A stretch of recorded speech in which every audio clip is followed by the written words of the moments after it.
యోగశ్చిత్తవృత్తి నిరోధ. యోగ చిత్త వృత్తి నిరోధ. ఇది చాలా సూక్ష్మమైనటువంటిది మరియు చాలా రహస్యంతో నిండినటువంటి సూత్రం. ఎందుకు అంటే మనిషి ఈరోజు తన ఆలోచనలతోనే బాధలు కష్టాలు పడుతున్నాడు కాబట్టి ఆ సూక్ష్మంగా వెళ్ళి ఆ ఆలోచనలు నియంత్రించాలి అంటే చిత్తంలోకి వెళ్ళాలి. ఆ చిత్తం ఎక్కడ ఉంది? సూక్ష్మంగా అయితే బ్రెయిన్ గురించి మనం విన్నాం. బ్రెయిన్ మెదడు ఏదైతే ఉందో మనకు తెలుసు. కానీ అది స్థూలంగా ఉంది. బ్రెయిన్ ఏదైతే ఉందో అది స్థూలంగా ఉంది. దాన్ని మనం టచ్ చేయొచ్చు, చూడవచ్చు. కానీ చిత్తము అనేటి మన మనసు ఏదైతే ఉందో అది సూక్ష్మమైంది. ఎప్పుడైతే ఒక మనిషి తన చిత్తము నుండి ఉత్పన్నమయ్యేటువంటి ఆ ఆలోచనలు ఏవైతే ఉన్నాయో, ఆ మూలం ఏదైతే ఉందో ఆ మూలాన్ని ఎవరైతే నియంత్రించగలుగుతారో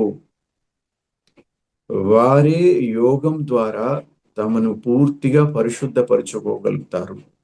తమ యొక్క జన్మ జన్మ కర్మ బంధనాల నుండి ముక్తులు కాగలుగుతారు.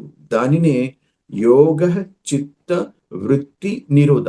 ఇది కూడా 4 శబ్దాలతో చెప్పడం జరిగింది. యోగ అంటే ఏంటి? దాన్ని సూక్ష్మంగా మనం అర్థం చేసుకుందాం. సింపుల్‌గా చెప్పాలి అంటే మనకు దగ్గరగా రావడం, మనతో మనం కలుసుకోవడం, మన అంతరాత్మలోకి ప్రవేశించడం, మనల్ని మనం ప్రేమించుకోవడం, చూసుకోవడం. సింపుల్ లాంగ్వేజ్‌లో.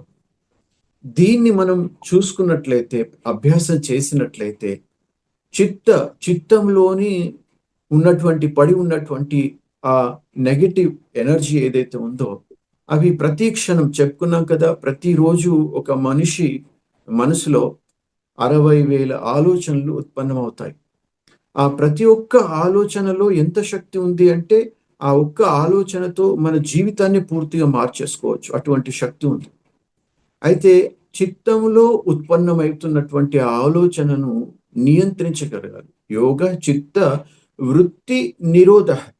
వృత్తి చిత్తంలో ఉన్నటువంటి వృత్తి అంటే ఒక్కొక్క ఆలోచన ఒక వృత్తము అనగా ఒక కొత్త సృష్టిని నిర్మించగలిగే శక్తి కలిగినటువంటి ఆలోచనలను నియంత్రించగలిగితే దాన్ని మనం యోగశ్చిత్త వృత్తి నిరోధ అంటారు. అంటే యోగంలో అంత శక్తి ఉంది అని చెప్పేసి.